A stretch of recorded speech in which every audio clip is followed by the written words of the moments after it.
Ndewonu. Ndewo. Duran, hey, Ndewo one day. You're already here. Ndewo. Ah, thank you. Okay, so we're gonna try to make this work today. My daughter's feeding me plantains. Thank you. Uh-huh. We're gonna try to make this work today, but I'm letting everybody know now it's not going to work. It's me and the kids, and they want to be involved. So we'll see where this goes. But this is Ask Me Anything, and we are going to wait till we get. No, don't do that. Don't do that, please. As you guys can see, this one's very different from my son. This is Ask Me Anything. She just zoom in? Mama, chill. This is Ask Me Anything. So come with your questions. I'm going to begin answering the questions once we get to about Nambia Adim Live. Can I please have a cookie or a donut? Can I please have a snack? Oh boy. You want chips? I want a cookie or a donut. Okay, you guys gonna have to wait. I have to get my son a cookie or a donut. This is unreal. I just like the video. He said, "All right, guys, I'm coming." Whoa.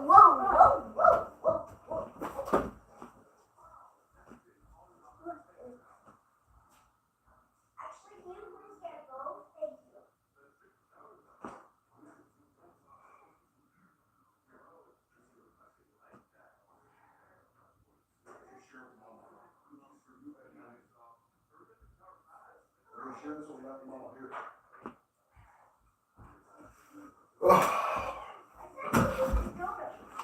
No donuts. What? No donuts.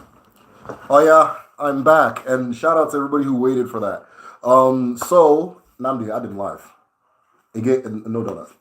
Why? You already have cookies. Go. Yeah. So, okay. Like I said, I'm gonna try to make this work. I don't know how it's gonna work, but we'll just go for it. Udo, my name is Derek Ofadarunwa. I teach Igbo spirituality, as probably all of you know, here on the Medicine Shell. I short video essays typically, but occasionally I go live when I get the chance or when I don't have the chance and decide to be brave anyway. But we are going to see if we can get 10 people in here, then we'll begin. Once we get 10 people in here, we will begin. Aka Ekumeku says, I like the video. Shout out to you. Aka Ekumeku, I like the name. Odemma. Nwanne Obi Thorom. Na nwetara gị live. Odemma. Ejishike nwanne. Odemma. Anyways, ịchọ ka I got live more regular. You nwere ike ịbịa na Patreon. Oh, yeah, you nwere ike ịbịa na Patreon. Ị got live na YouTube na arụ ahụ maka na ụmụ maka ụmụ na schedule ọdụmma. But yeah, so let's see here. We're at 5. Once we get to 10, I'll go ahead and begin. As always, the rules are, as long as you have questions, I will answer them. Once the questions stop, I go. My long charger doesn't work, so if the battery dies, I'll also go as well. We'll see which one happens first. Ndewo, hey, Ogechi nwanne m. Ndewonu.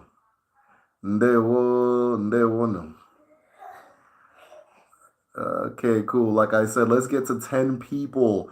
For those who want to support the channel, Aka Ekumeku had mentioned that they would like to, or that they're happy that they caught me live. It's a lot easier to catch me live on Patreon. That's more regularly scheduled. This one is just when I get the chance, when I'm able to. But outside of that, if you are looking to support the movement, let me call it the movement.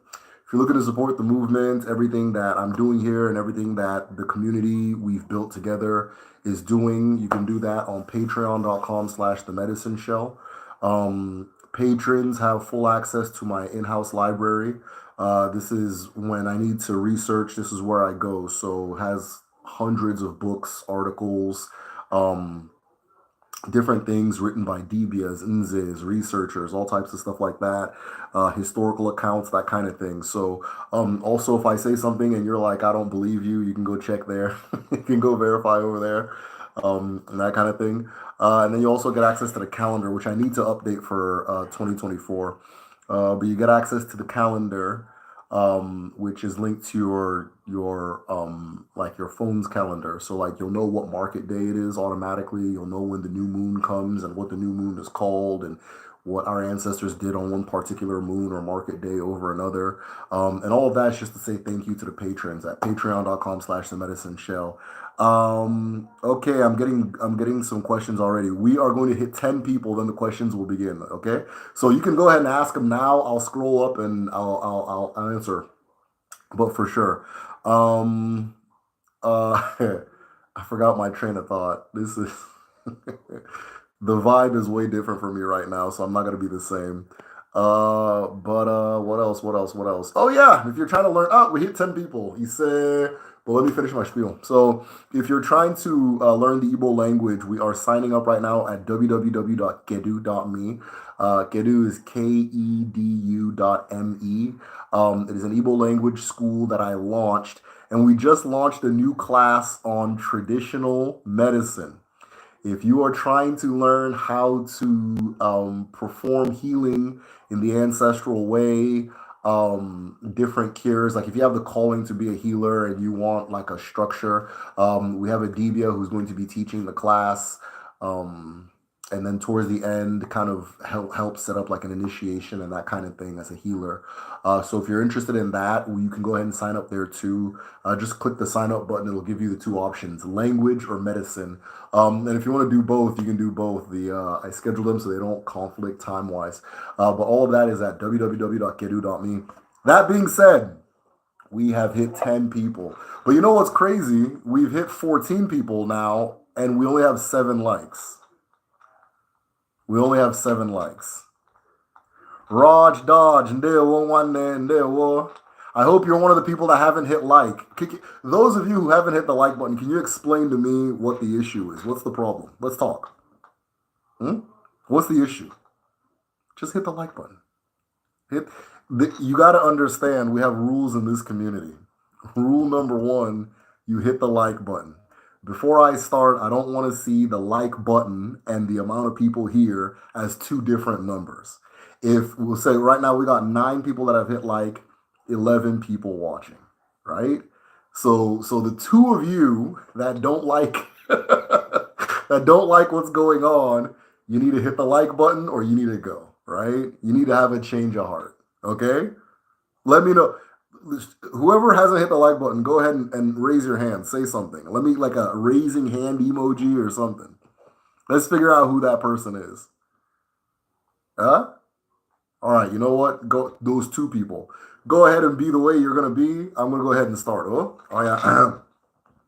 I had a person, you know who you are, who was interested in seeing how to perform Iwaji, which is what I'm going to do next.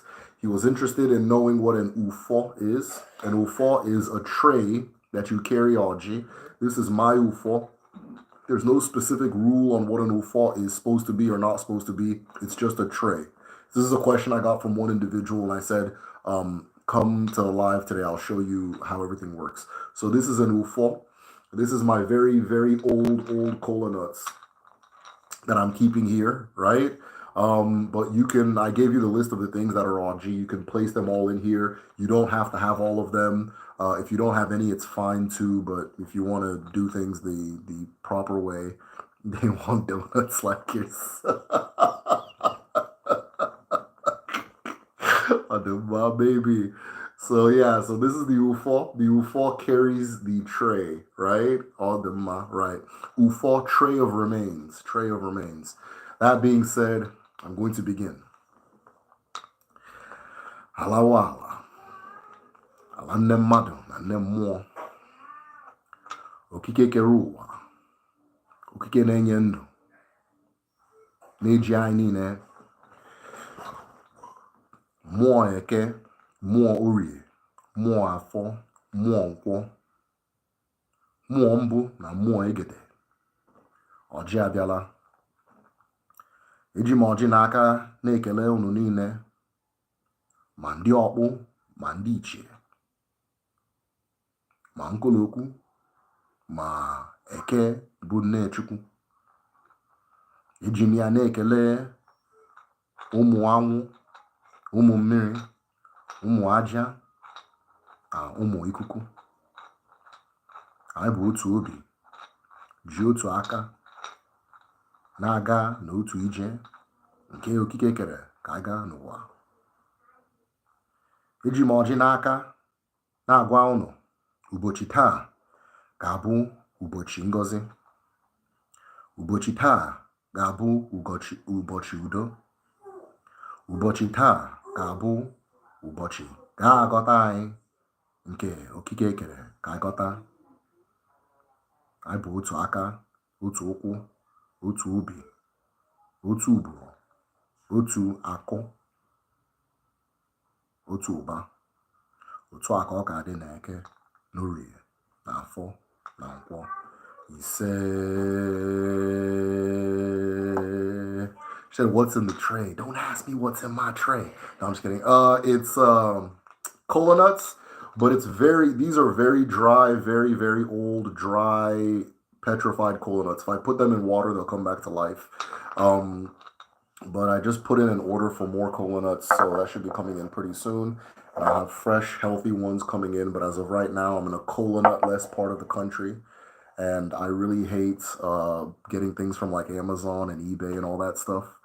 I'm just really old school, and then I can't drive miles to get cola nuts because that's tough. So I'll do more. But yeah, they're cola nuts. So the reason you perform the ceremony I just did with the cola nut was because, as it is said by our ancestors, in the beginning of time, Chukwu asked Ndimbu, the first people, to choose from his garden the things that they wish to take with them or use to remember him. And so they chose the Oji, they chose the Oseoji, they chose, what's the other one? Nzu and the other ones. There's a whole classification, there's a whole class of things that are considered Oji. And so what you do is when you are in Igbo culture, when you have guests come to your house, if you're about to give a speech, if you're about to kick off a meeting, if you visit your altar and if you are praying, whatever you do it with the kola nut and you do it the way that I just did, right? So what I just did is if you understand how to do that particular thing, or something in my hair, if you understand how to do that particular thing, you will understand how to do everything in Igbo culture. That little ceremony I just did is everything. It's the foundation of everything, right? It's how you pray. It's how you manifest. It's how you start talking. It's how you give a speech. It's how you greet guests. Everything is there, and so forth. So if you want to learn, if you want to get to the ultimate shortcut is learning how to do Iwaji. So at Kedu, we do like at the end of Igbo 1 and the beginning of Igbo 2, we do Iwaji, like kola, we teach how to break the kola nut and that kind of thing. And I've personally noticed that the language starts jumping out of people once they start performing the ceremony. So I'm actually thinking that we should learn it earlier this coming quarter rather than towards the end. Because once you learn how to do that ceremony, things just start falling in place. Everything starts coming together and making sense. The spirit of the language, the spirit of the people come out. And funny enough, I had a friend. I consider them a friend. I had a friend that was. They might be here as well. So if you are here, you know who I'm talking about. But I had a friend who was a practitioner in Haitian voodoo, and in Haitian voodoo they have one. They have one loa called the Igbo loa.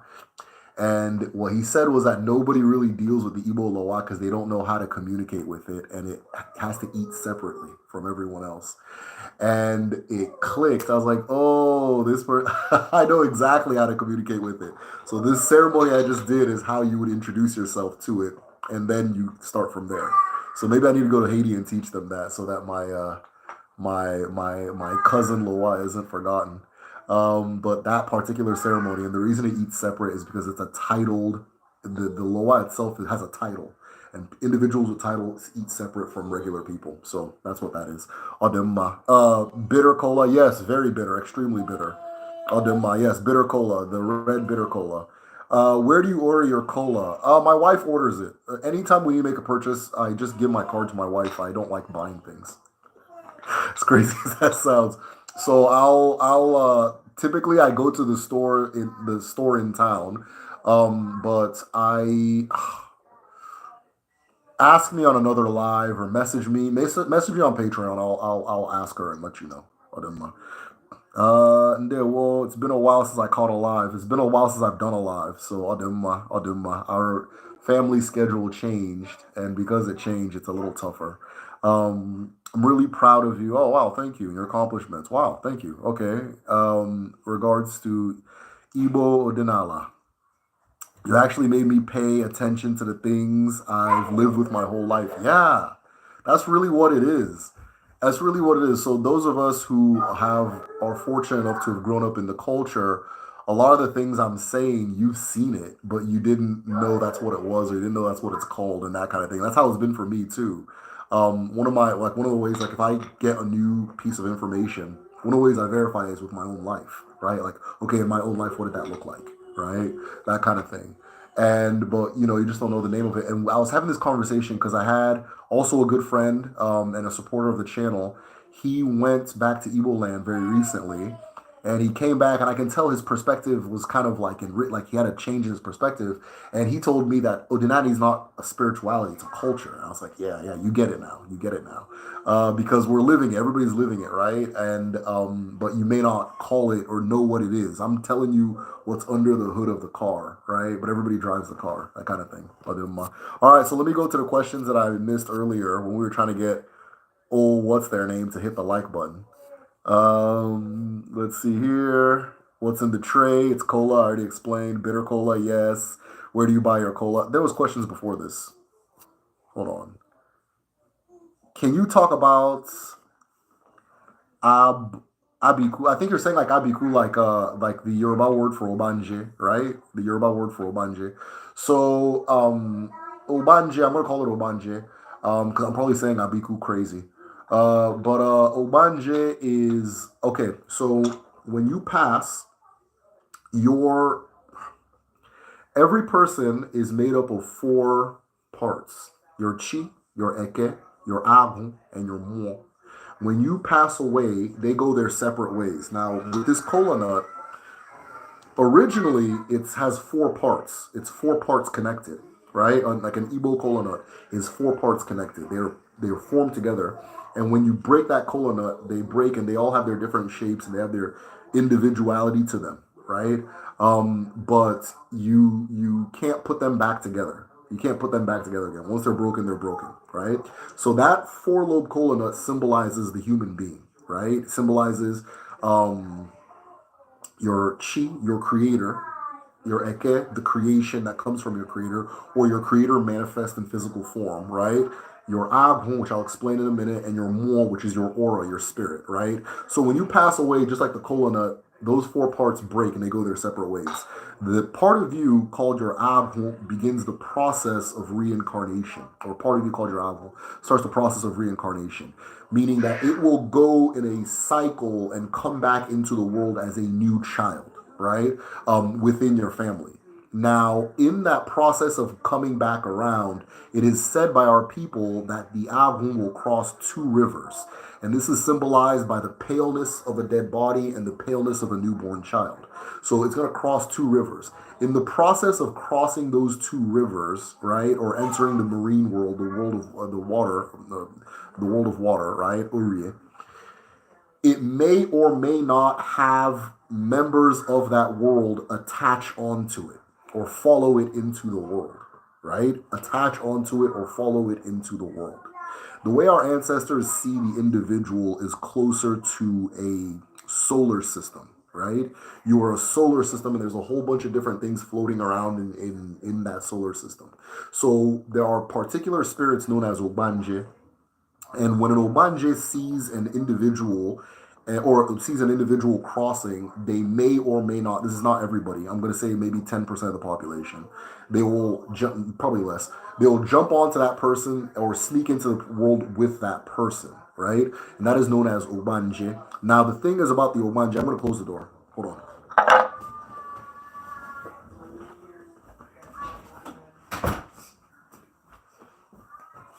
Up in my Now, the thing is about the Obanje is that the Obanje is a childish, underdeveloped spirit. It doesn't have a full perspective. So it wants to come into the world to do a very narrow, very specific thing or live a very narrow, very specific lifestyle, right? It's not going to have the capacity to see the full range of life. It has its eyes focused on something very narrow. And a lot of it looks like what a child would be into. So there's some Ubanje that come into the world, or Abiku as you call it in Yoruba. They come into the world and they just want to eat sugar, right? They just want to eat sugary things. If this particular spirit, or if this person, now the person comes, they have the spirit attached to them, and it's influencing them to just constantly eat sugar because that's the thing, that's what that thing wants to do, right? If that particular person it lives a life and there's no sugar, they can just die, right? Because what the Obanje does is it'll quickly run back into or will pull itself back into its world. And when it does that, it can cause the person to die, right? Some Obanje want to come into the world to be good looking, right? And if they come into the and if they come into the world and they're ugly, they can just drop dead, right? Some of them, like if they come into the world and they see that their family's poor, they can just drop dead. You understand? Some of them, like I have a video called Obanje Explained. I wish I could type. So if somebody wants to type how to spell Obanje, please do so that the person can look it up. Or if you can find the link to Obanje Explained, I would really appreciate that. But this particular spirit, which I think Yoruba call Abiku, when it links onto you, it wants to come into the world for a narrow, specific reason. Now, there are some times where it's not a toxic relationship, right? Sometimes that particular spirit is the reason why you get these musicians with like extra ordinary capacity to perform what they do because their Obanje just wants to come into the world and play music, right? It doesn't all that other just have a family, buy a house, have kids. They don't want to hear that shit. They just want to play music. Some Obanje want to come into the world and just be prostitutes. There's a Dibia on a radio station in I think Enugu or I want to say Enugu, and he says that if an Obanje wants to come into the world and be a prostitute, that if you tie that individual down in like if you tie them to a like let's say you tie them to a pole inside of a house, if you go outside of that house, they'll be outside on the corner. It's exactly how he put it, right? So not only do they have this extraordinary focus on this particular idea of what life is, they excel at that specific thing and like next to nothing else. They excel and they're hyper obsessed with that thing. They're also and a person with that spirit attached to them is also very rebellious. They as a child they may have like a lot of imaginary friends, that kind of thing. Just a lot with it. They're typically attractive, and it's because they're not color will be fucking ugly, you know. So yeah, that particular spirit, but very often the spirit causes premature death. And premature death in Igbo culture is death before you are married and have children. And so oftentimes, Obanje can die young. And because of that, that's what they're known for, right? So people who don't understand Odinani, if you say Obanje, but they know what Obanje is, they'll think, okay, like children that die, right? Or like a mother that constantly has children, the child keeps dying and like, or having like, the child keeps passing before. By the way, I don't know all these, like, there's all these words where like you talk about people dying and stuff and like you say it soft. I don't know any of them. So like, I don't know any of them. So I'm just going to say the thing normal because as I'm saying this, I'm like, okay, somebody might like, this might be jarring for somebody. So trigger warning, right? Trigger warning. I apologize. If I put you in an uncomfortable place. So as I was saying, yeah, so like a child that keeps passing away, things like that are associated with it. And because, usually like things, whatever is the most like, I don't want to say sensational, but like whatever is the most newsworthy aspect of a particular concept is the one that everybody's going to know. So everybody knows about the idea of the child coming and passing away and coming and passing away. That Obanje spirit is not going to regard anything. It's going to say, okay, I can't eat sugar, I'm out. And then from there, that can cause a person to die. But an individual can be separated from it by a practitioner, a dibia ubanje specifically, or I mean any dibia that's skilled enough, but there's a specific one that specializes called a dibia ubanje, can be separated from it, and or if the person chooses to live symbiotically with it or just like live their life, they can have a very healthy, conducive life. They said that Obanje either die young or live very, very, very long lives. So that's Abiku or Obanje in the Igbo language. Thank you for that question. That was really dope. Donuts like your son. Where do you order cola? Okay, I already answered that. Okay. Joshua Humphrey. Dalawande. Can you spell Queen Alma? I apologize, but it looks like I missed whatever you were referring to with Nuwagi. If you could like give me the context of when I said it, I can recall the word. Odema. Yeah, most African grocery stores. Yes, FYI, almost every African grocery store sells cola nuts, right? Odema. Um, Jishike Wanda Mwoke, Odema, Dalu Wanda, Odema, Ubanje, well done. Thank you, Queen Oma. Is Arubi, hold on, wait. Arubinago. Is Arubinago and Agon the same thing? Such a dope question.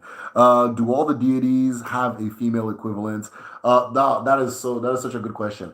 Arubinago is a part of Agon, right? Arubinago is a part of Agon. Agon is two-headed, male and female, and they're attached. The female head is Arubinago. Arubinago is also known as Ogun. Arobinago is also known as Nago. Arobinago is also known as Agonsi. So yes, every Abara or deity is paired in twos, male, female. There's actually a story in Igbo mythology about that, and I was gonna say my son. Funny enough, so my son's birthday was this month, and he wanted to be involved, be a part of my video. So I have in the next video, it's about ara or like mental illness and how our ancestors saw it, the spirituality behind it, that kind of thing. And so he tells the story of when ara or like brain shattering mental illness affected Chuku, and in this story, it kind of explains why every Amara or deity is paired male and female. Well, there's a male and a female one of the same. But Agon is one deity and it has two heads, right? It's one deity and it has two heads, right? So Arubinagon is the female head. Okeagon is the male head. Odema. I've been looking up the history of Nri Kingdom. It's amazing, yes, how peaceful the kingdom was and how against slavery they were, yeah, and what outsiders feared about them, the level of spiritual manipulation. Yeah, no, Nri is a very fascinating history and culture within Igbo culture. But yeah, absolutely. So the thing is about Nri is in Igbo land, there are certain people with I'll call it a spiritual signature. He was the head of the Inze Society in my community, and he kind of explained this to me. Very, very, very old man. And he explained that certain people have certain signatures, like their spirit have certain signatures, the way he put it. And Nri people, or a specific, I don't think it's everybody in Nri, but a specific group in Nri and Arochukwu, they both have a particular signature. And because of that signature, they can't fight and they can't be fought. But they are very gifted in things when it comes to what we would now call spirituality, right? Spiritual work, whatever we want to call that. They're very gifted in those aspects. Now, because of this as well, they also cannot be enslaved or made to work, though, I mean, the world's changed.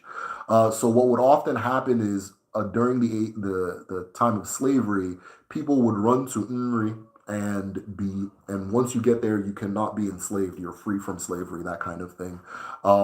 They could also, like, if they come to your town, they can free people that, okay, I want him, and then they're not slaves anymore and they become, part of that community and so forth. On the flip side, Arochukwu kind of doubled down on slavery. So, yeah, it's an interesting history, but they both did what they did because they have the same gift, which is very strange, but it's a fascinating story. Maybe I'll talk about it sometime on a video. Look up the Ingrid Kingdom. Yeah, so is Oshimiri connected to Omumu? No, no. Omumu is more connected to Allah, right? Omumu is connected to Allah. In a lot of stories, Nemiri can't have kids. In a lot of stories, Nemiri can't have children, and a lot of her children can't have children, and that kind of thing. So she's actually not connected to that at all. But I'm sure somebody can make a case otherwise. It's not like I'm not saying something that's like etched in stone. I'm just saying what I'm deducing. Thank you for explaining, Obanje. Them greetings, Medicine Shell. Dennis, and there, wo. Kedukede. Oh, okay, okay. Prayer with a colon. Iwa, Iwa, space, O with a dot under the O, J-I. Some people also spell the last part as O-R-J-I, right? Iwaji, right? Iwaji, the breaking, Iwaji of the Oji, the colon. Adema. Thank you for that. Where are you from in Igbo land? Mama, Uru East, local government. N'ime Awomama, Awomonye, Umokwe, right? So I'm from Awomama, community called Awo. And within Awomama, I'm from a community called Umokwe, children of the rubber tree, Umokwe. Adema. Did you guys know that the Americans might be interested in this? Did you guys know that the game Jacks, that game where you throw the rubber ball and that kind of thing, um, we play it in Igbo land. It's called Okwe. It's called Okwe. And what you do is you go to a rubber tree and you get the sap and turn it into a little rubber ball and then you play with it. It's the same game. It's called Okwe at home. So I'll share something about that in a video coming up. But yeah, it's called Okwe. Jax is Okwe. Hello, what does it mean if one sees themselves face to face in a dream? Oh, wow. Wow. Nourished by NTR, nature. If or netter. If I feel like this is a question you should ask a Debia. I'm not. That's a little bit above my grade. I would say, based on my own knowledge, what's important to pay attention to is how you felt when it happened, right? But if you have a dream where you see yourself, there's obviously some type of meaning there, something significant going on. But this is more of a question for a Debia. We do have a Debia on Patreon, so if you want to speak to one, just message me and we'll see if we can set something up. Set something up. But I myself, I couldn't give you the answer to that. That's deep. I don't know. Is it possible for Agun to manifest in a person by creating confusion around people when he's in their presence and calm when he's not? That's exact, Dennis. That is exactly what Agun does. That is exactly what Agun does. They call Agun Muara, the spirit of madness, right? Um, Agun is like Agun can possess a person, and when Agun possesses a person, that means that that individual is whatever it is your purpose in life. It's a very like Agun's not going to play around with it. You have to do it, right? It's not optional. Typically, people possessed by Agun are like Debias, for example, right? If you talk to a Debia when they're doing their work, like a good Debia, when they're doing their work and when they're hanging out, they're two different people. That's because they've made peace with Agun, so when they're doing their Debia work, Agun overcomes them. But prior to doing Irago, a ceremony where you make peace with Agon, where you and Agon, you sit down with your Agon and say, okay, let's work together. What are we gonna do? That kind of thing.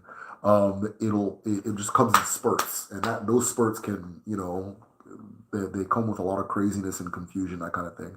I think why it's why worldwide people who are geniuses are often considered weird.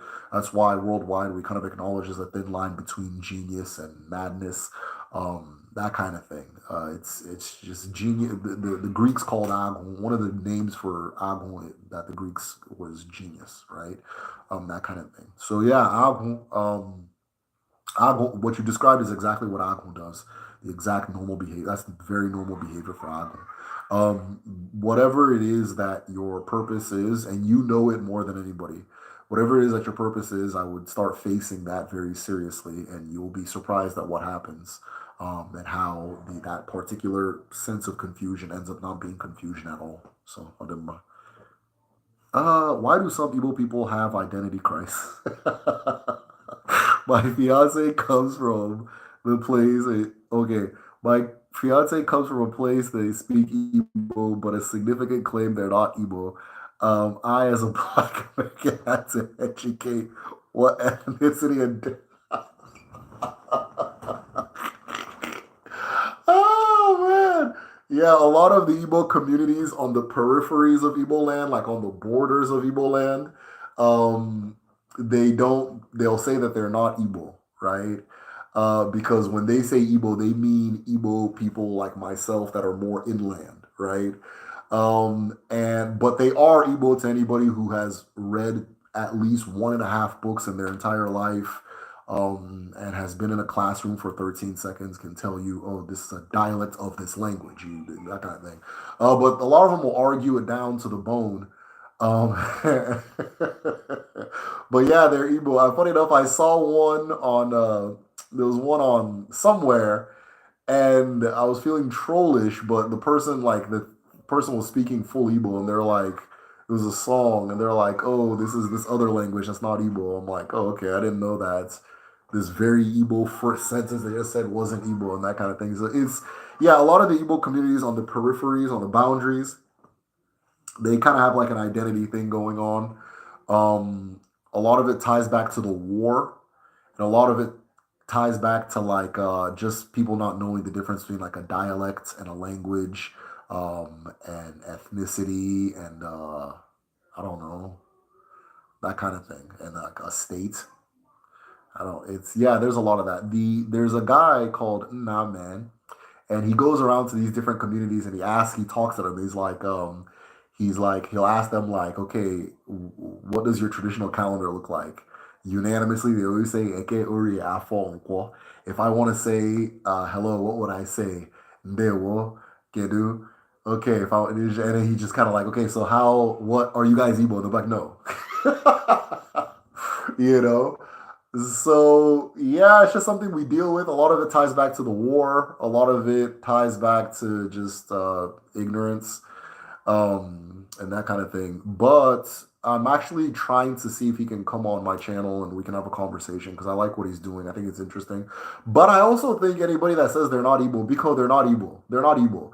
I can't go to the NBA finals and I'm on the Pistons and I got three people on my team who think they're on the Bulls. Get them out of here. Even if they're good, get them out of here. We might have a problem, right? Because if we're facing the Bulls at the finals, what's this guy going to do? You understand? Go. You're cut from the team. So yeah, if anybody that says they're not Igbo, because they're not Igbo. Yeah. I'll do my. I'll do my. Yeah, if I'm a member. Okay, yeah, message me on Patreon. We'll talk. I'll do my. So yeah, man, that's a very funny question. Probably what I said probably didn't make sense to a lot of people, but it's true. Sorry if you answered this already. That's perfectly fine. But I find that I've developed a love and interest for the Nani. Cool. Do you feel like Christianity and Igbo mythology can coexist?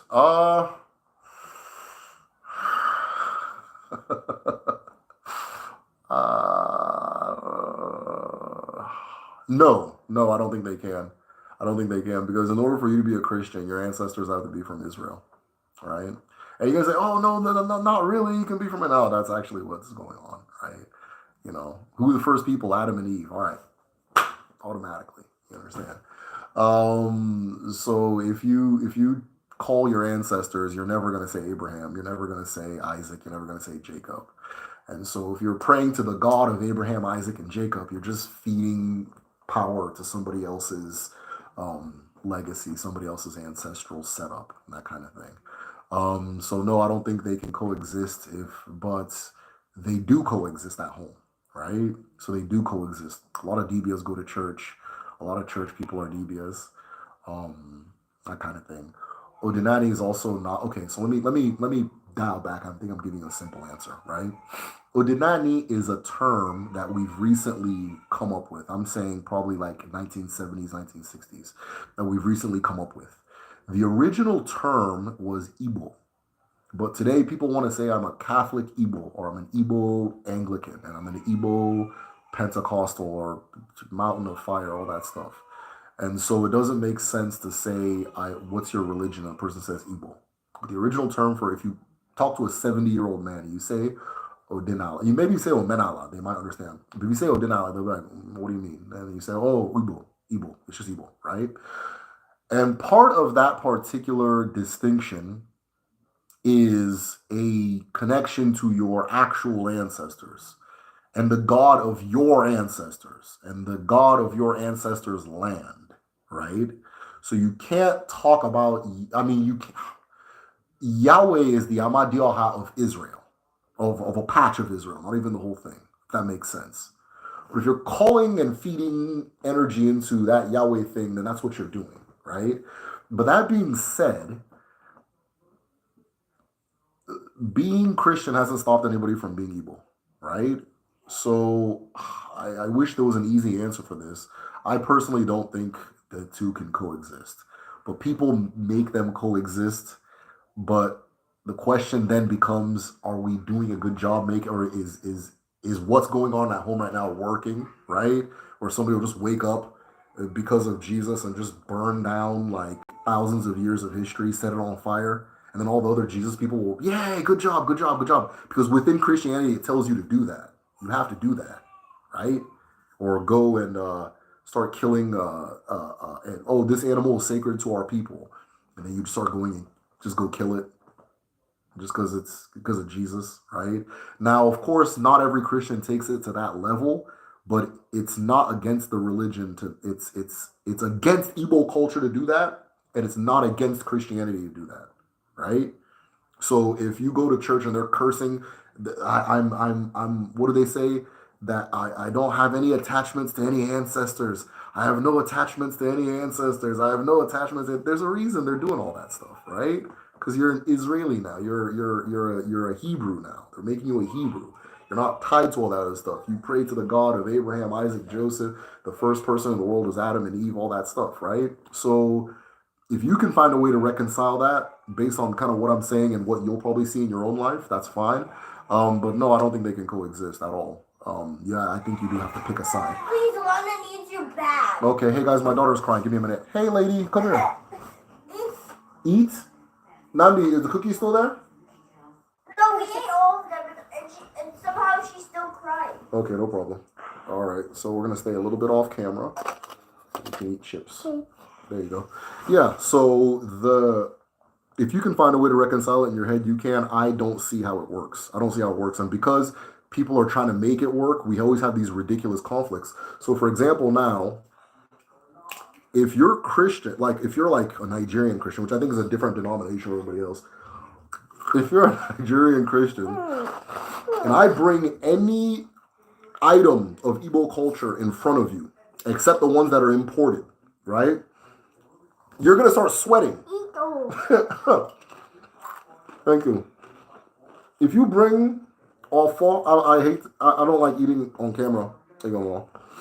So apologies, but if you bring all four in front of Christians, they'll start sweating. If you take a Christian somewhere and say this is your ancestral shrine, they'll start. If you take them to a sacred tree, and they start anything Igbo they're scared of. Anything actually Igbo they're scared of. But if it's like the stuff you can like buy on Alibaba, go to a wedding, You can't even do the real wedding. You can't even take the sand and make an oath in the real actual traditional wedding because it's against your religion, right?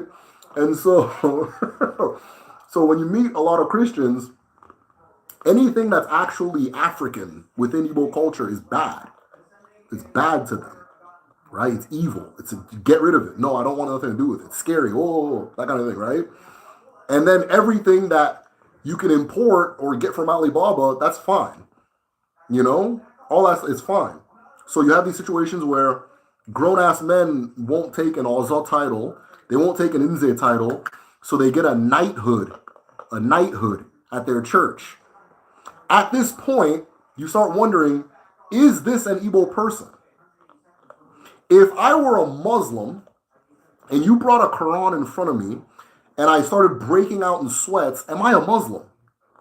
If you brought a prayer mat in front of me and I run away, and then like I just get this inspiration from whatever, and I go burn a mosque, am I a Muslim?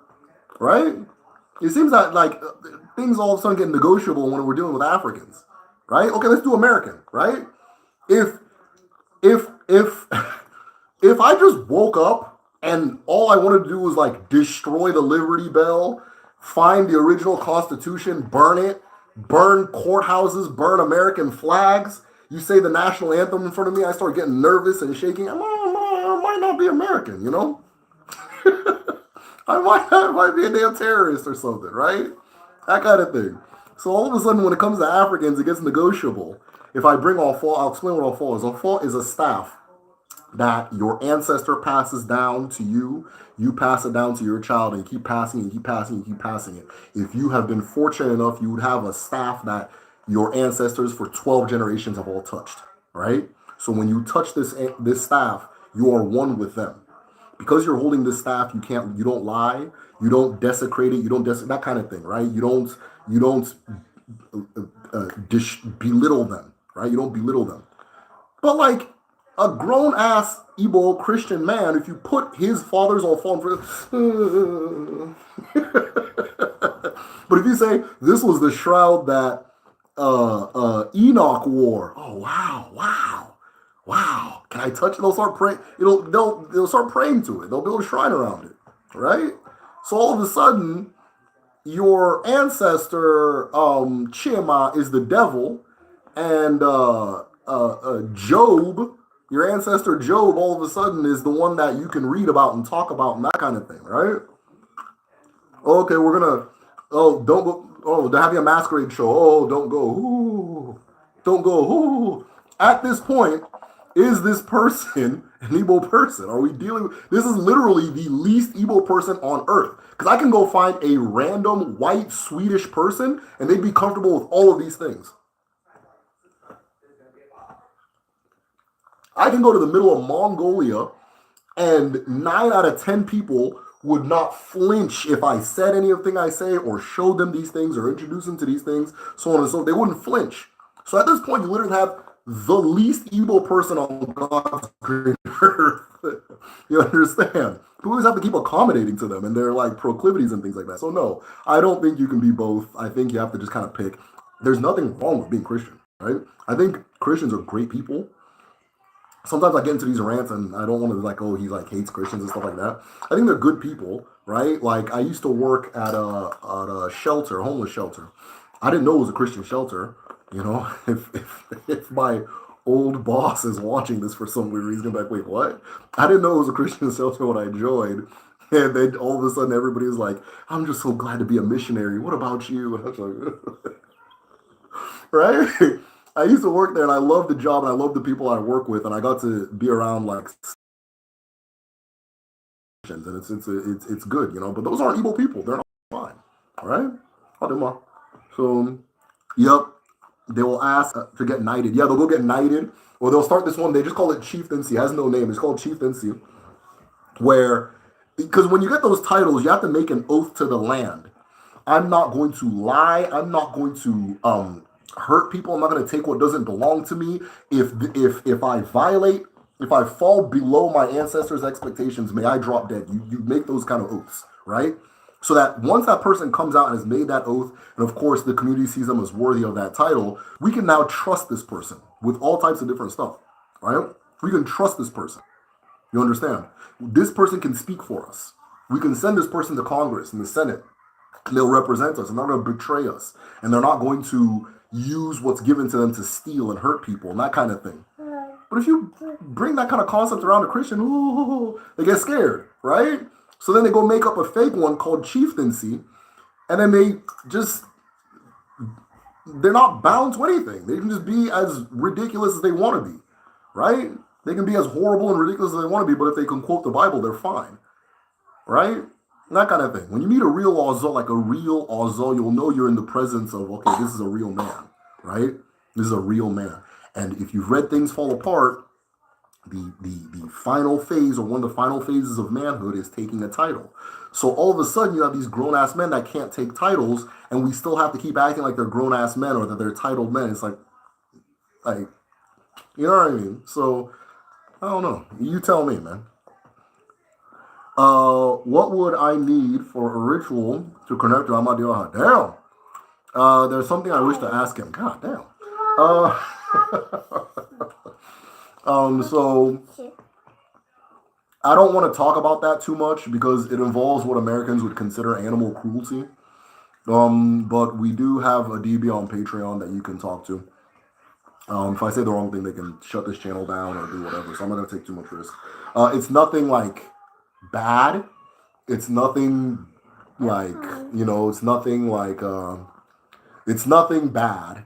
It's just like Americans don't think animals get killed. Americans don't think animals get killed, right? So I can't talk about stuff that involves an animal dying or an animal getting killed.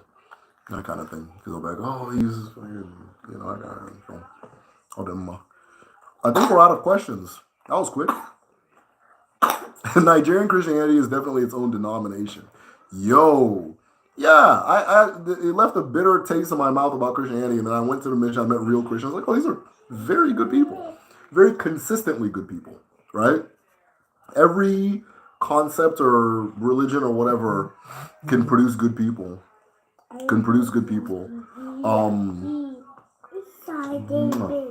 But yeah, the consistency with the Christians I met in America was very high.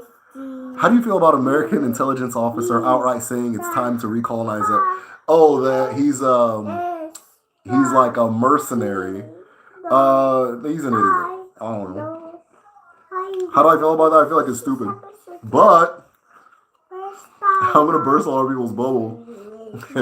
There's been a string of coups in Africa, and if you look at a map, all the countries that have had a coup are just perfectly lined up on the same latitude, longitude line, and they present themselves in a very Hollywood way that's very well branded.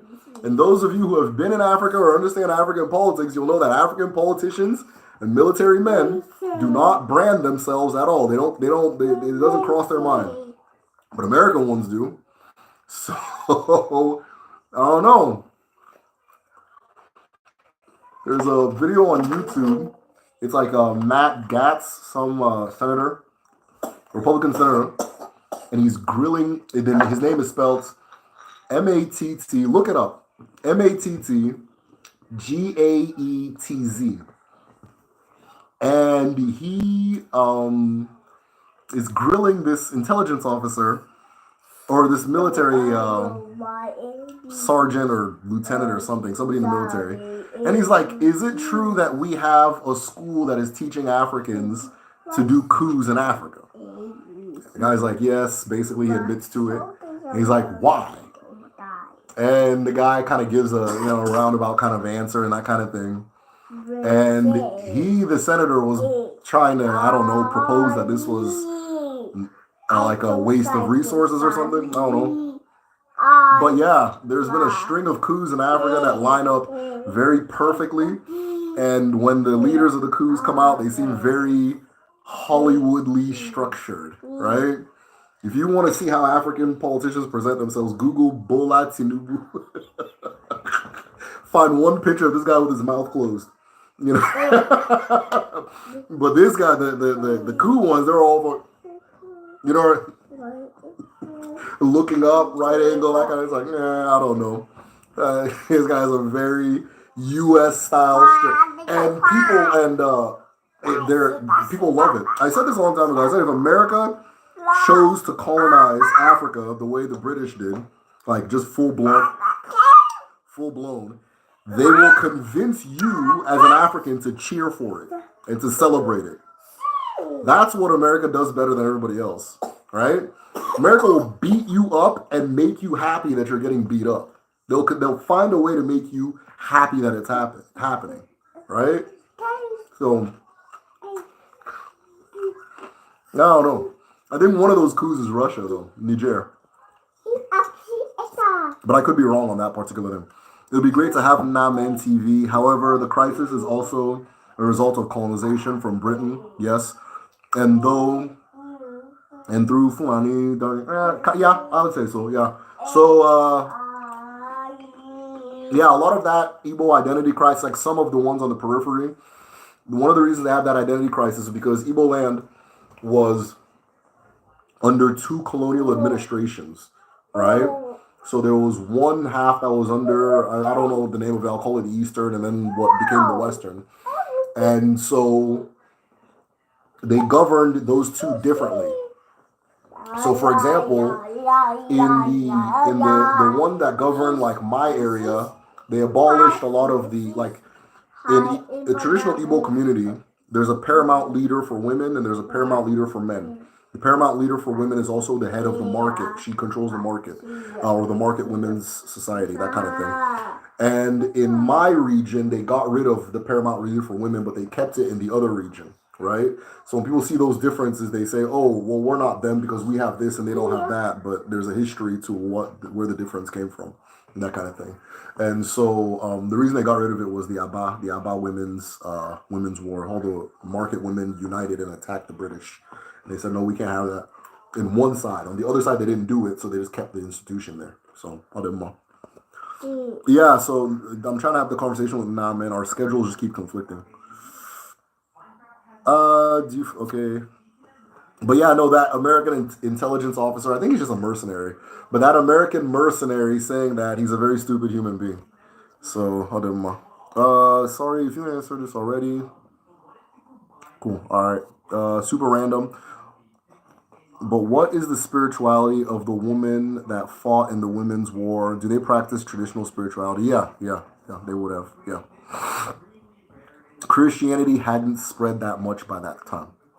Christianity really started spreading Igbo land in the 60s and 70s. Like right after the war, it just took off. It took off.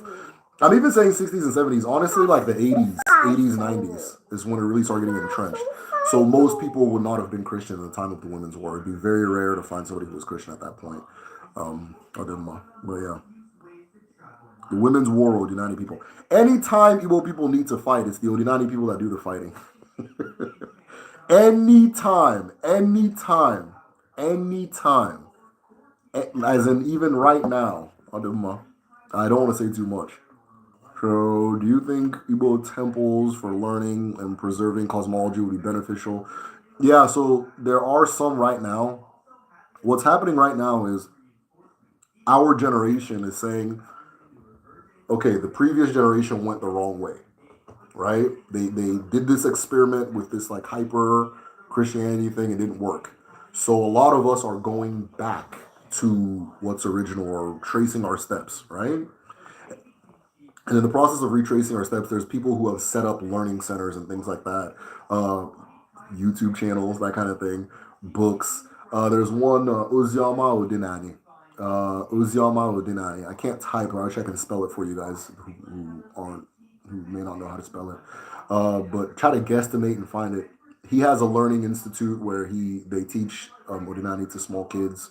In Anambra, there's one in Imo states called like Imo Odinani Restoration. There's a whole lot of it, but we're not the first to do it. So even though a lot of people in the previous generation decided to become Christian, a lot of them didn't, and a lot of them set up institutes. So I'm reading this book, Healing Insanity, And the doctor that he's a DBA doctor, all that stuff. So the DBA who wrote the book, he also has an institute for teaching traditional medicine. He's actually my inspiration for saying, "Oh, we can teach this online too." All right, thank you, Omar. Help me. There you go. So there's a lot. There's some that exist already. I think I'm going to make it a goal to start highlighting some of them for those of you who want to go back and visit, because I'm learning about them as time goes. You know. But yeah, I also have a personal plan to set up a system of learning centers. Right? I have a personal plan to set up a system of learning centers, and I'm going to do the first phase of the plan this year. And then I'll keep you guys updated on the progress of it. So those of you who are hearing this, you're kind of getting an inside scoop. I typically don't like to say what I'm doing until it's kind of until I can click a button and start it, right? But I'm telling you guys early because I know what I'm going to do this year. So, and I've already kind of started. But yeah, thanks for that question. That was super dope.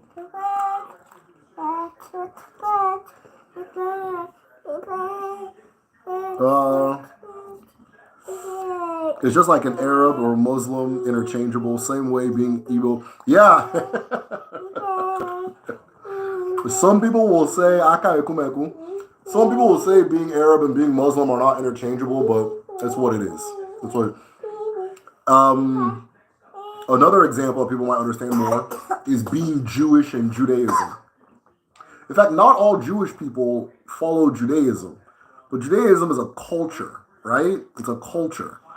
After a point, if everything about being Jewish scares me, it's time to join another team, right? Okay. Nigerian Christianity definitely own denomination. Hell yeah. Guys get knighted. Yup. Would need a ram for Amadioha.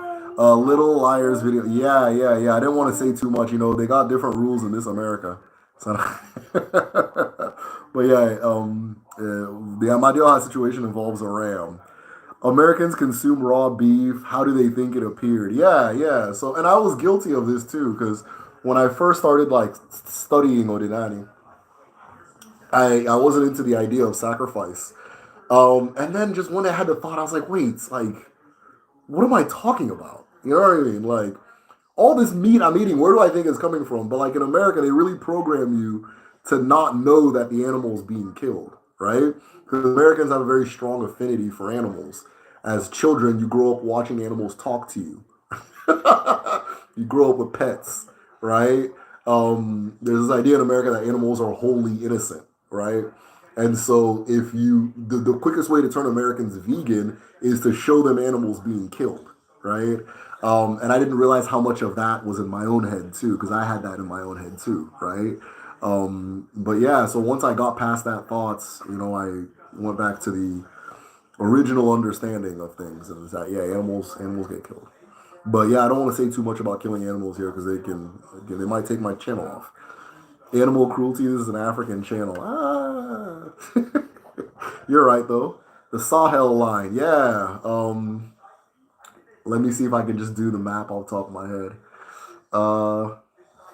It's not like you want to sleep, Mama. So Mauritania, I think. No, Mauritania didn't have a coup. Anyways, I don't want to do that. Mali, Burkina Faso, Niger, Sudan, Chad. Nothing's happened in Chad yet, but Chad already cooperates a lot with the U.S. Sudan, and then now some funny things are happening in Ethiopia, though I think the Ethiopia thing's a little separate.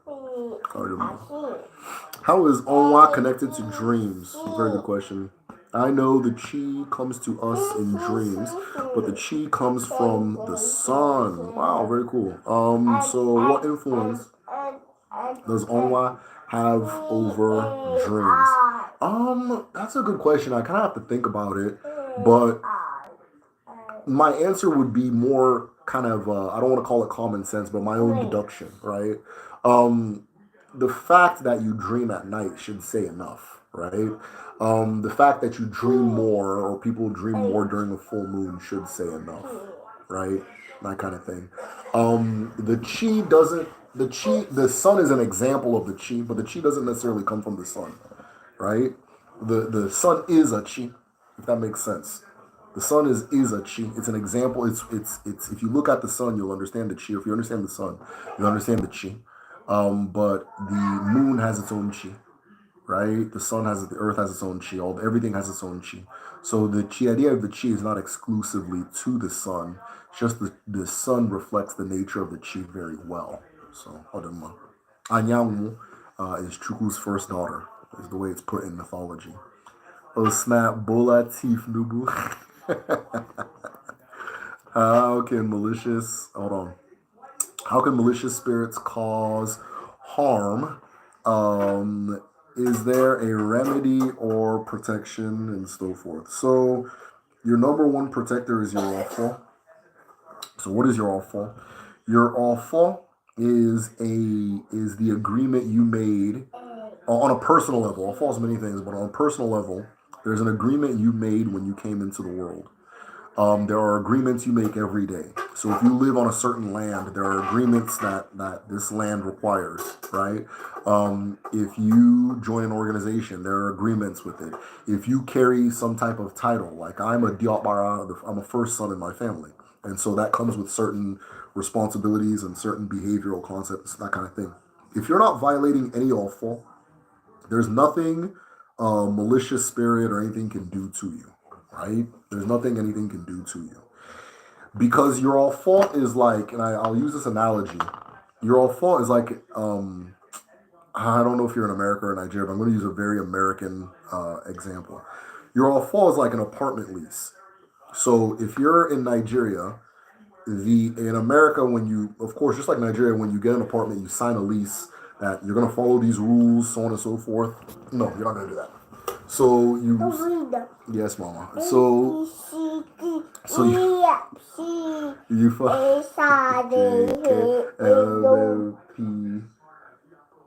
So you sign a thing that says, I'm not going to do this, I'm not going to do that, I'm going to pay my rent at this time. It's just the rules of living. So long as you follow that awful, nothing can come and throw you out of your apartment, right? So your landlord, if your landlord chooses to throw you out of your apartment, but you haven't broken any violation, when you appeal to justice, when you appeal to justice, justice will put you back in that place if there are no violations of the awful.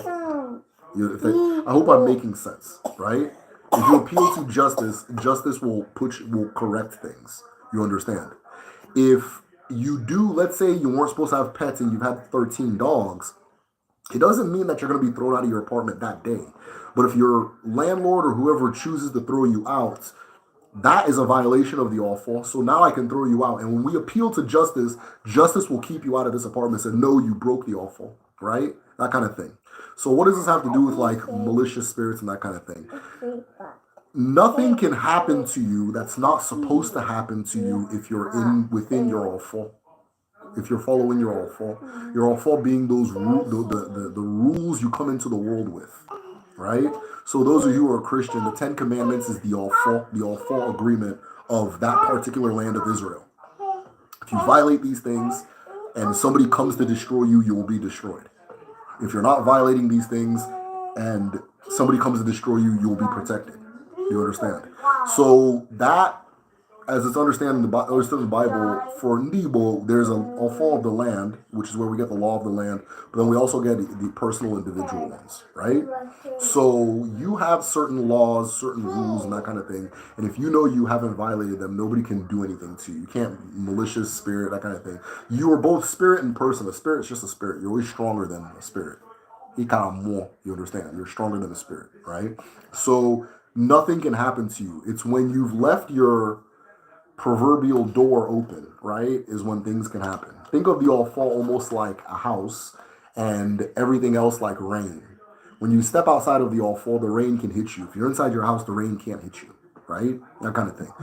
So that's your number one protector for anything that is, malicious, so on and so forth.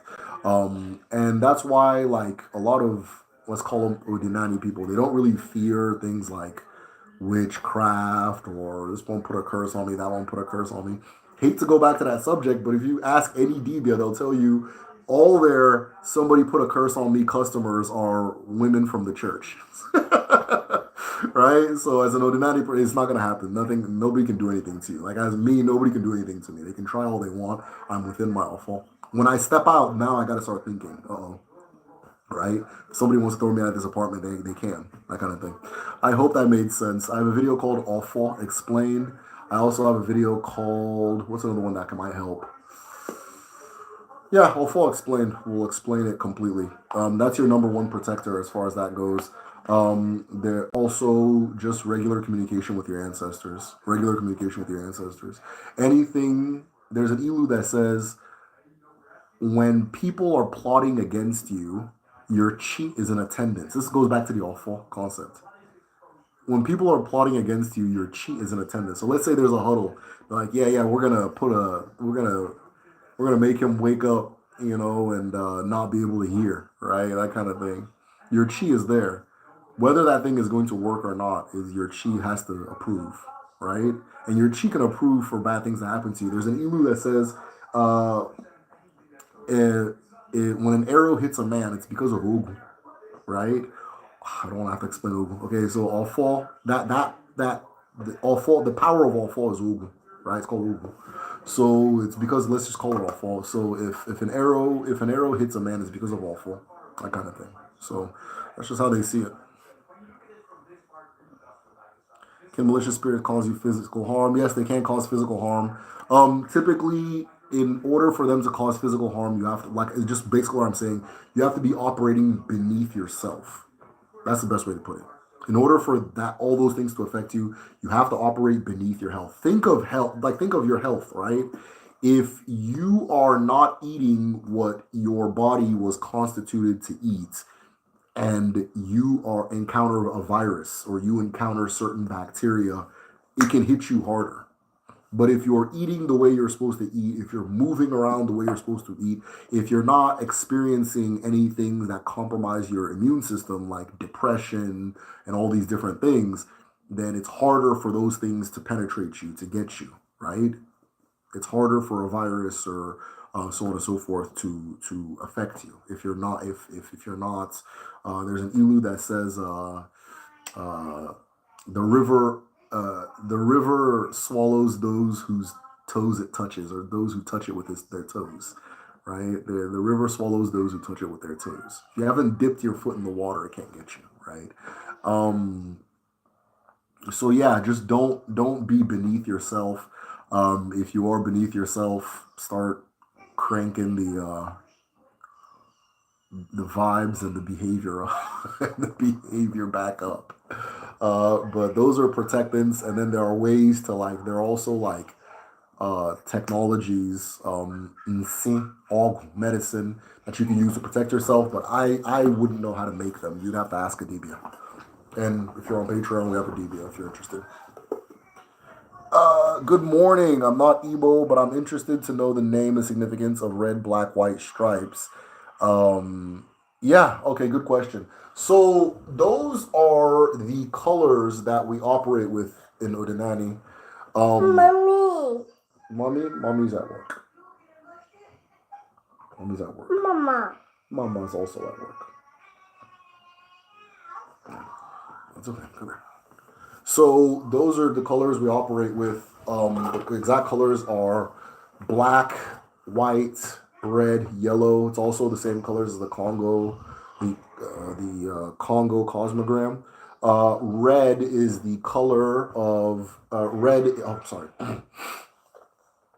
White is water. I can't remember what each color points back to. I'd have to, like, ask somebody or look at something. But they all point to something. That's like each one is. And a lot of them are self-explanatory with the color. But those four colors is the colors that we deal with as far as Oginani, symbolism and so forth. And you see that a lot in different things in Igbo culture. So there's an association with red and Urie. There's also an association with red and Amadioha. So there was a person asking how they can connect to Amadioha, yada, yada, yada, that kind of thing. One of the ways people do is they take on an Ozo title. So an Ozo is a person who has, I don't want to explain that, right? It's too much. I want to stick it to the thing. So take on an Ozo title. But a lot of those titles, you'll start wearing red, like a red cap, a red and white striped cap, that kind of thing. And so they're connected to different Abara and so forth. But those are the four colors. The role of missionaries during Biafra genocide also encouraged interest in Christianity. Yeah, yeah. The Catholic Church also assisted education after the genocide. Absolutely. So the Catholic Church was a saving grace in Igbo land. And again, I already said earlier, Christians are great people. So the Catholic Church did a lot in like providing aid and medicine and shelter and food for different people in Igbo land, and then also speaking against the genocidal nature of the war. They were also the ones that kind of, like this person said, took up the helm of educating people after the war because like a whole generation had died. And so you had the situation where that generation is right around the age somebody would be to become a teacher. So, for example, my father-in-law taught my dad, but they're only like 10 years different in age it was right after the war, so I can go ahead and assume why. Um, but which I didn't know that when I met my wife. They met each other. My father-in-law, and my dad met each other. And they're like, oh, hey, my teacher, that kind of thing. So yeah. So, but yeah, no, the Catholic Church was very helpful to the Biafran people during the war, and so forth. So yeah, that also helped the spread of Catholicism and Christianity after the war. There's also a lot of fake ass devias during the war, and they'd be like, "Oh, I'm going to give you this charm, and you'll be bulletproof," and then the person goes and gets shot and dies, and so then the whole family now starts questioning what this person's talking about, right? So if you claim this person was supposed to be bulletproof, as a lot of very foolish deviants will tell you, and you'll go there and you get shot, all of a sudden I got questions about this thing you're talking about. Like, what do you come get out of my face with this nonsense, that kind of thing, right? And so yeah. It's not entirely in the hands of Christians. We did it to ourselves too. Can you practice Odinani and have non-Igbo heritage? Absolutely, yeah. After speaking as an African American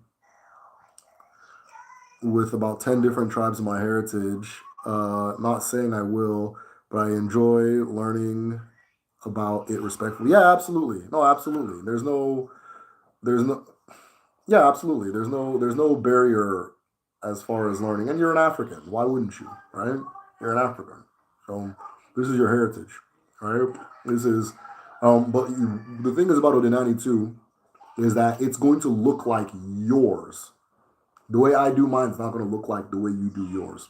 When I call my ancestors, I'm not going to say the same people as you do. Right? So a lot of Odinani is finding your own family history and your own family traditions and things like that and digging into that and honoring that and knowing that you're a representation of that and you walk one with it. And because of course we have different histories, the way you do it's going to be different from the way I do it. But it's a relationship with self and nature. It's not really like a religion. It's a relationship with self and nature. It's a relationship with community. It's a perspective for understanding things. And you're African. It's your heritage. Go for it. It's yours, right? That kind of thing. Um, but anybody can take on that perspective. It's not. I don't think it's limited to Igbo people. And it's not only Igbo people that have that perspective. That have this perspective that I'm sharing. If you go all around the world, most indigenous people are going to be saying the exact same thing I'm saying. So, whatever. Uh-oh. Don't do that. Don't do that. Don't do that. All right, I think we're gonna have some issues. Hold on. Okay, no, we're still good. All right. Don't do that. So, we ever do an Udinati inspired affirmation video? Oh, that's a good idea. You have the verse for it. Oh, thank you. Yeah, yeah, I think I'll do that. That's a good idea. I'm gonna write it down on my to-do list and I'll get to it. So that is a very good idea. Hey Loma. She fell asleep. Oh no, she's still awake, just snoring. Okay, you want to sleep, don't you? Fabia. Ndewo Chukwu Igwe. Nwokoma, kedu ka ide? Um, I heard that Igbo Dinani abhors mercy for abomination and restitute is demanded. Yes, yes, absolutely. Absolutely. The keeping your hands clean. No abominations committed. That's all it is. Right? So, aka ekumeku. For example, now in Odinani, right? Your relationship with the land is this. So if you're, I'm living on a land. There's a certain land I'm living with. I'm going to ask the land what her laws are. What are your rules? What do I need to? How do I need to live in order to be here and live symbiotically with you? Right? The land will let me know. Right? We have a way of making that happen. The land will let me know. And then those are the rules I'm going to follow. So if you live in Mississippi or you live in Cambodia or Russia, the land is going to tell you slightly different things. There are some universal things, right? Killing, no. Incest, I can never say that word right. No, is an abomination. Destroying whatever is sacred on that land, whatever that land sees as sacred, is an abomination, right? So you go to a lot of indigenous cultures and say, "Oh, we don't kill the deer, we don't kill the snail, we don't kill the eagle." Right? Americans don't kill the bald eagle. You can't kill a bald eagle and a dog in America, right? And that's Odinala of this place that I'm at, right? In my own community, it's the python, right? It's Eke Njaba, the python of Njaba. We don't kill it. So, but yes. So an Odani person is a person that's avoiding those abominations. You're not committing those abominations. You're not committing abominations against people that your community as well and against yourself. Right? That's why like when we go to the altar, you say you damn 42 people. um when you go to the altar, a lot of okay, so there's a thing called Igolfo, right? Ego fall like I did the URG earlier, where I'm saying that this RG is going to give us peace. This RG is going to give us wisdom. This RG is going to give us guidance and that kind of thing. We're going to receive guidance. That I also said today is going to be a day of wealth. We're going to become more wealthy today than we were the day before, and so on and so forth. When I was breaking the RG, there's another one called Ego Fall that people do, right? So if you have the Fall, that staff I was talking about earlier, where your ancestor passes to you, passes, that kind of thing, right? What you do is you plant the offal, and you go to your offal, and you say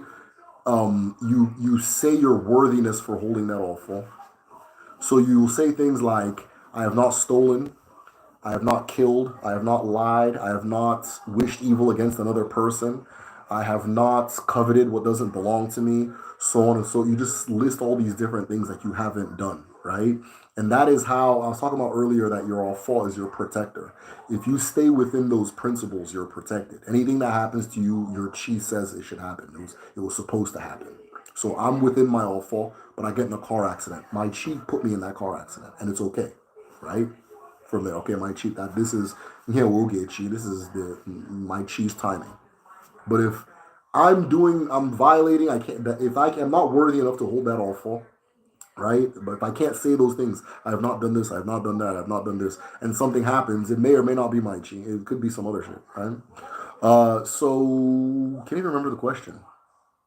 Yeah, the abhorring of the abomination. So that Eagle of Fall ceremony, there's the I think 42 or 48 laws of Ma'at, where it's a person saying, "I have not done this, I have not done this, I have not done this, I have not done this, I have not done that." Right? That's Eagle of Fall. That person was doing. When I saw that, I was like, "Oh my god!" That person was doing Eagle of Fall. The person that wrote those laws, that kind of thing. They're doing their own personal legal awful. You'll have your own, I'll have my own, that kind of thing, right? But you're stating your worthiness of continual holding your awful, which I don't like to tie connections and like say this culture is the same thing as that one and so on and so forth. I prefer to study them and isolate and as isolates, and then they naturally connect when they need to. But awful, onk, same thing, right? Exact same thing. So this person saying his worthiness of holding the onk, of still having his onk, right? I'm worthy because I have not stolen, I have not um, struck, I have not hurt another person, I have not taken what doesn't belong to me, I have not, you know, tried to get at somebody's wife, that kind of thing, right? So yeah, that's Odinani. That's Odinani. So it's a thank you. Is it okay for non-titled men to be wearing the traditional Rebo red hat? Yeah, it's fine. It's fine. there's an ilu that says Ofoma Onyejia, so the Ofo knows who holds it, right? The person who's a chief is always a chief, whether they wear a red hat or not. Person who's not a chief, if they put on a red hat, that doesn't make them a chief. Ofo, the authority, the mandate knows who its holder, who its true holder is, right? And yeah, what was I gonna say? I stopped eating. Uh, Yeah, so yeah, it's okay. People do it a lot now, right? So like a lot of people just wear it to like show pride in their culture, right? People do it a lot now. I personally don't, and I personally wouldn't. But you'll come to find that I'm going to just say African cultures, right? And you'll come to find that African cultures, the rules come from the inside out. They don't come from the outside. They don't put down on you, right? They come from the inside out. So if there's not a lot of you can't do this, like even with ego fault, it's not that it's you're saying what you haven't done. It's not like somebody said, oh, you can't do this, you can't do that, you can't do this, you can't do that. You're saying what you haven't done, right? A righteous or moral person is going to find ways to increase their righteousness and morality, right? The opposite, right? That kind of thing. So if you feel okay wearing the hat, it's okay. That's fine. Nobody's gonna do anything to you, that kind of thing. How much to shave your head bald right now? Emily's asking how much to shave my head bald. Your father. Sounds like he fought. Yeah, they're very similar. Emily Rowden. The baby looks scared. She's cute though. That's a very dumb comment. Oh man, we must be reaching that hour, man. God damn. You're just saying foolishness. That my daughter looks scared. Okay. Well, maybe I'm scaring her. Ooh. Can you do me a favor? No. Uchechi in the building. Day one day. How are you doing? I like Lego Boy. Oh yeah. We've hit that hour. Lego Boy. Messages hit for review. Odumo Do Black has made the cap trendy. Yeah. It's not like it's not against the rules too, right? But if you if you it's however you want to do it. Like Ojukwu, for example, Ojukwu was the leader of the Biafran army. He had every title on earth, but he said he won't wear a red cap in honor of the men who died in the war who will never get a chance to wear theirs, right? So he doesn't wear a red cap even though he has every title in the world. My dad is a titled man. He doesn't wear a cap. Um, I'll wear a cap when I get a title, but right now I don't wear a red cap. I have a black one, but I don't wear. I don't know. In my dreams, a man comes wearing all white with I think striped hat. Recently, he came with a white beard and necklace. Um, a few red ones. I'm interested to know what that means. So I don't interpret dreams. I don't know how to do that. So I wish I could answer that for you. But I don't interpret dreams. Oh, okay. Can you tell, Lolita asked a really good question. Can you tell me about the Patreon library materials you have on ideals of beauty? Yeah. So I have a really good one. I have a folder called sexuality. And then I have sexuality and then probably, yeah, just look there. Look in that folder. There's a document that explains like the changes in beauty standards over time, like, and it was comparing like I think the early 1900s to like the mid 1900s, something like that. And there's some really interesting things there's some really interesting things it says there. But look in the folder in the Patreon library that says sexuality. If you can message me on Patreon, not today, I won't do it today. I'm gonna go to sleep. But I can take a look at least before Monday or Tuesday. I can take a look in there and see which there's the exact document I'm talking about. But it's a short read, and you might be able to find it yourself in there. I think the folder I have a sexuality folder that's there. So there's a lot of other interesting stuff in there too. So I don't know. I'm good, brother. How are you? Always good, my man. Always good, my Udodi. Udodi, Monday. Fiery asks, are you are you black? Yes, yes, I'm black. No, I mean the colors, not the dreams. Oh, the colors. Yeah, I would prefer you talk to somebody that interprets dreams, and I know that's not the best answer in the world, but that's just not what I do. I don't have that gift, and the colors in my logic, which is all I can use to approach this, in my logic,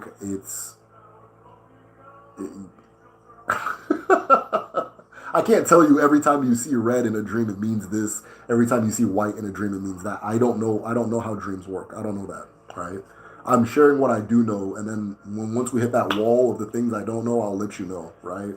I'm not all knowing. I just kind of know some things. Uh, will we be getting an in-depth numerology video? Yeah, yeah, yeah. That's coming very soon. Whenever I make a video, just maybe you've already commented. Comment, make a video about numerology because when I'm putting it up for vote, I go and look at the comments. You can just search comments if you're like the YouTube guy. I just go look at all the comments and see what people have been asking for, and I put it up for vote.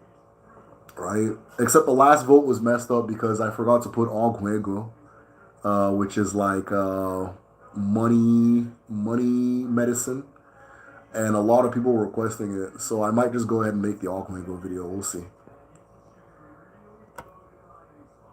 Is Oda and Oda Mumu the same thing? Uh-oh.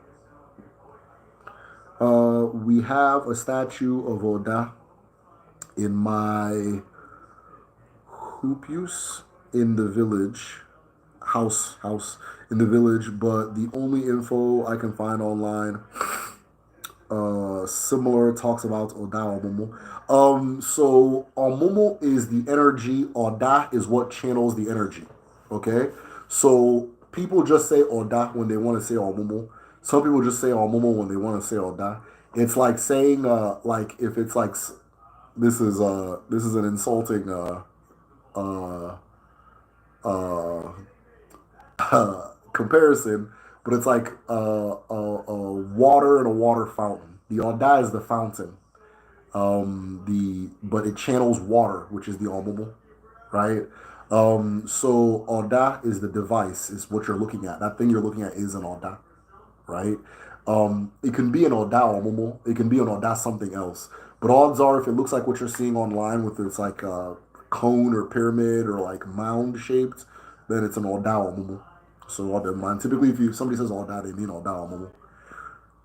Somebody says thank you, hello, okay. Nigerian polity is really tense right now. Would you prefer an Igbo or Biafra nation? Nigerian polity is always tense, and at the same time, it's not tense at all. It's just I don't know. We operate with a different algorithm. Would I prefer Biafra? Yeah, I would.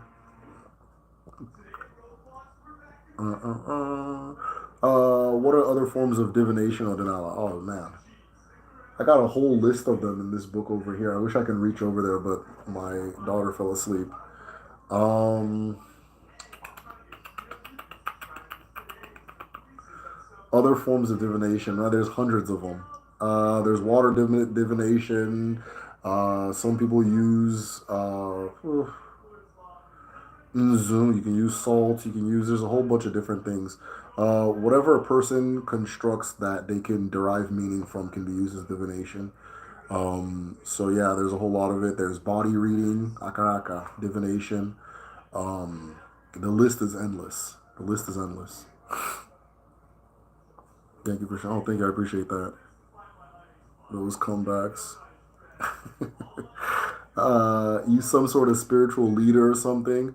No, I'm just a guy sharing what I know. So if you declare me your leader, then I'm your leader. But I'm a guy sharing what I know. Odemma. Uh, my all-time video is the one about how our ancestors prayed. Yeah, I appreciate that. I appreciate that. Yeah, yeah, I appreciate that. I I'm trying. I haven't listened to that one. I don't go back and listen to my videos at all, except this last one, the Juju one. I listened to multiple times. and so forth. I think it's because I added more music. I'm gonna start putting more music in the backgrounds and stuff. The reason I didn't want to use music in the past was because I didn't want somebody to be like, "Oh, he stole my song," and then like get my channel taken off. So I started like reaching out and asking people. And there's this guy who makes he's like a Belgian guy. I don't want to get his country wrong.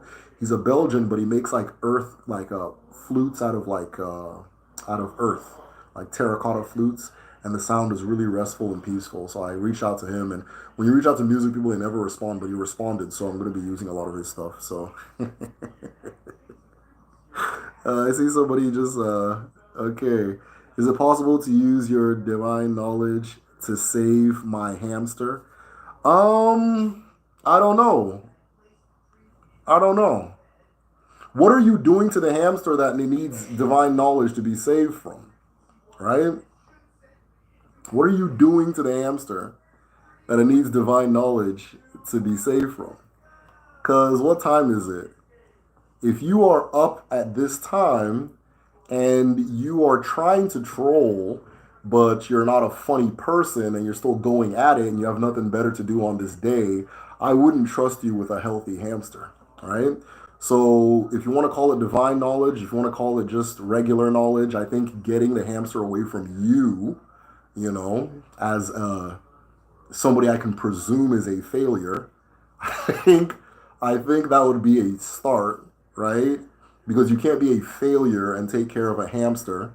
And due to what you're doing at this time of night, I'm gonna assume you're a failure, right? So Odema. Man, you need a mod. Yeah, so a lot of like lately, and I think it's just a part of the channel growing, I've been getting a lot more a lot spicier guests and people and that kind of thing. And I'm okay with that. It's just a sign of growth, right? And I knew it was coming. I was blessed to have 3 years where everybody I encountered was, very civil and very like intelligent and that kind of thing, and I had some level of peace to themselves.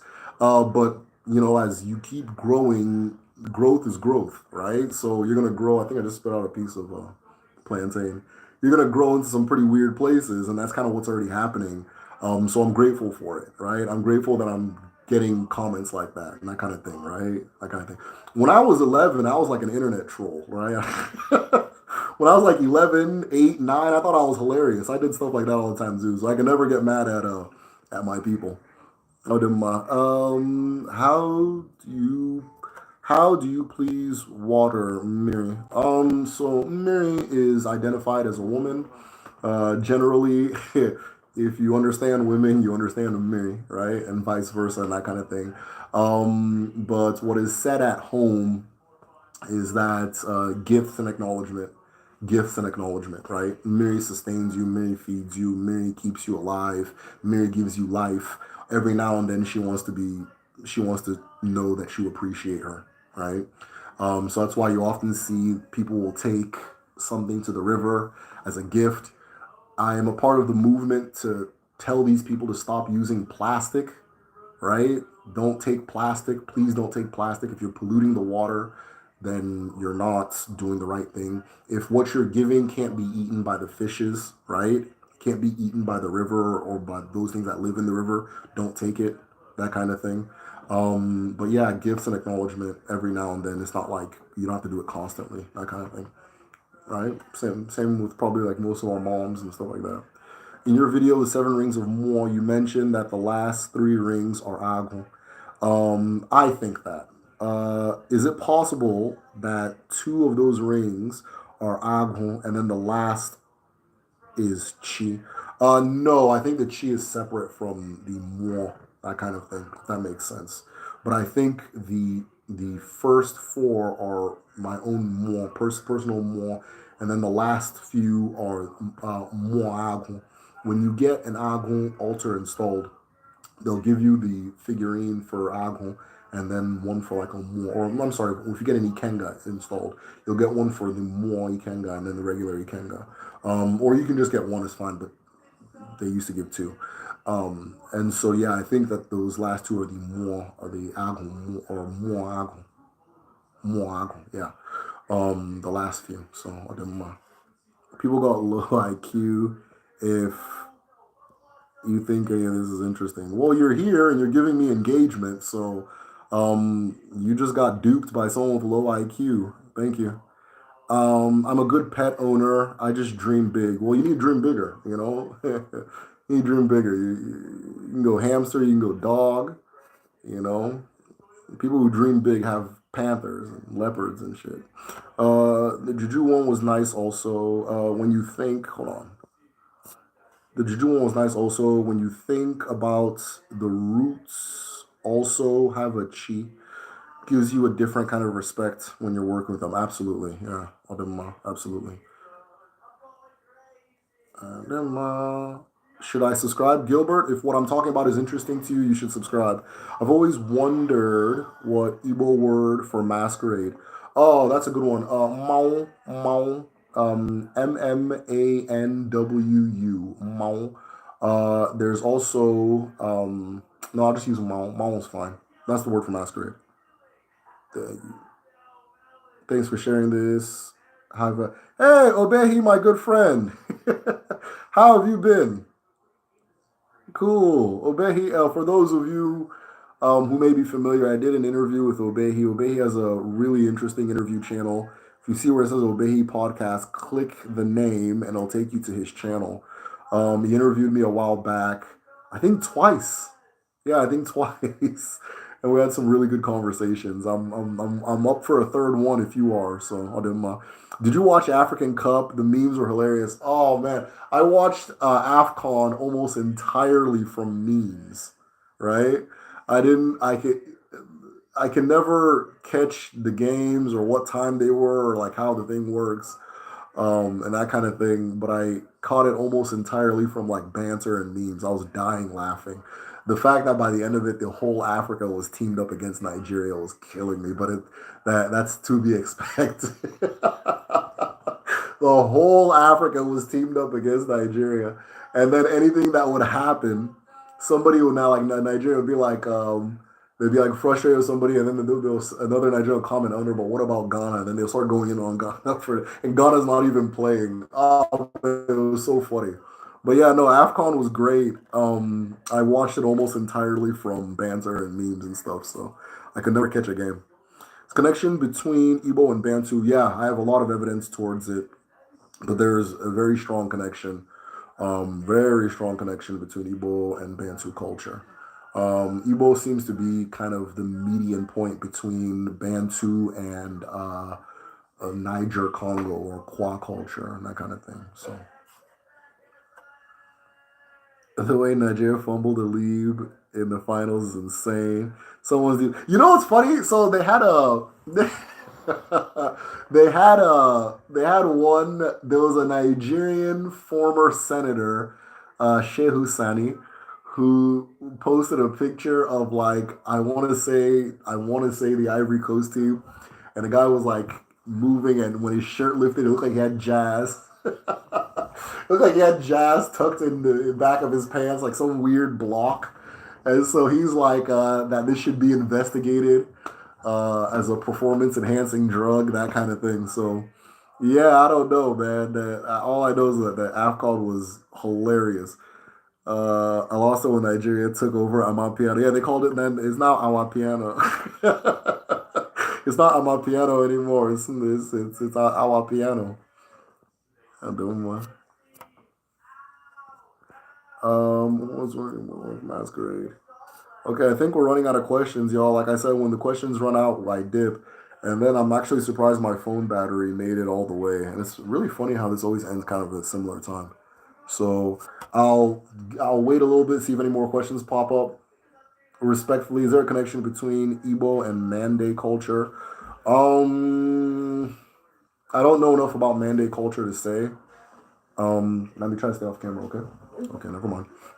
So I don't know enough about Mande culture to say, but from what little I know, I think most of the cultures in West Africa have a strong connection to each other. Um, but I'd have to know more about Mande culture to say that. But I would not be surprised if Mande culture uses the same divination system and has a lot of things.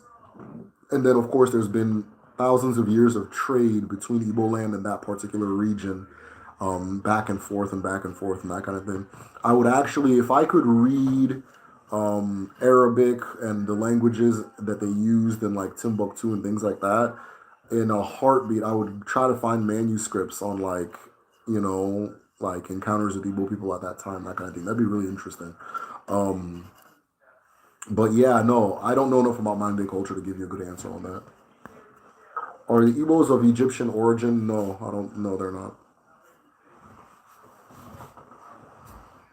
The artifact record in Igbo land is older than the artifact record in what we're now calling Egypt.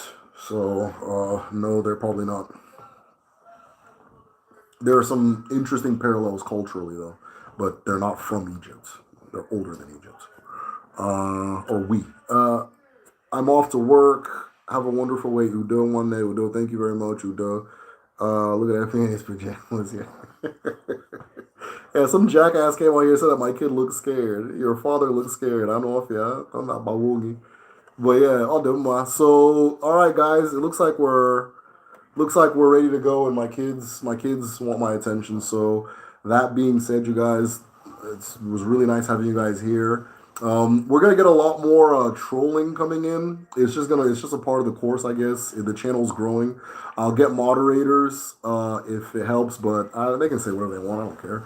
Uh, but if it's bothering you guys, let me know. I'll get moderators and we'll shut it. We'll keep things tighter. But yeah, the channel's growing a lot this past few months and so What forth. happened if you want And this because of foot? that, I'm What happened running if into you want some this foot? nefarious characters. What? What happened there? Oh, it looks like food. No, it's your marker. Oh. Yeah, yeah, it's like your marker. But yeah, anyways, as guys, you guys are great. Where's my UFO? I don't need UFO. Then my uno gade, uno geto. Nke ọbụla m n'otiri aka, ọ ga-adị n'ụwa. Ọ ga-adị otu a na-eke n'orie. Wait, what? Next live, I would like to donate. Is there a way to do that? I thought you could donate here. Okay, you know what, David Hassan, you can catch me on the next live. I think I didn't turn on the donate button, so I'll do my. But I appreciate the thought. That's dope. That being said, igadi igeto nke ọbụla itiri aka ọ ga-adị n'ụwa ọ ga-adị otu a na-eke n'orie n'afọ na nkwọ ise. Take care.